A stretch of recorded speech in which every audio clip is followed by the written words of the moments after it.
এখন দেখাবো sticker collection. So চলো আসো। আমার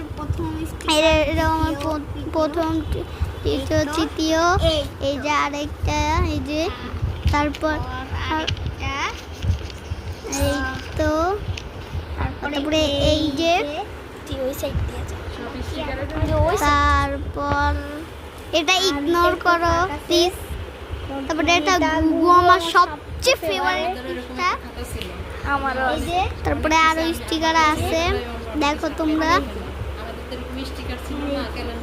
এই যে তারপর এই যে এটা সবচেয়ে রেয়ার।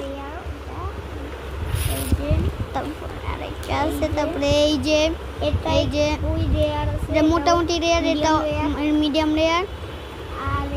তারপরে এই যে তারপরে এটা হলো গিয়ে ব্যাটম্যানের। তারপরে এটা হলো গিয়ে আমার সবচেয়ে ফেভারিট পিসটা গুড়টা থেকে এত ফেভারিট না। তারপরে এই যে, তারপরে এটা শেষ। তো হ্যাঁ, আসসালামু আলাইকুম, বাই বাই। অন্য ব্লগে দেখা হবে। তো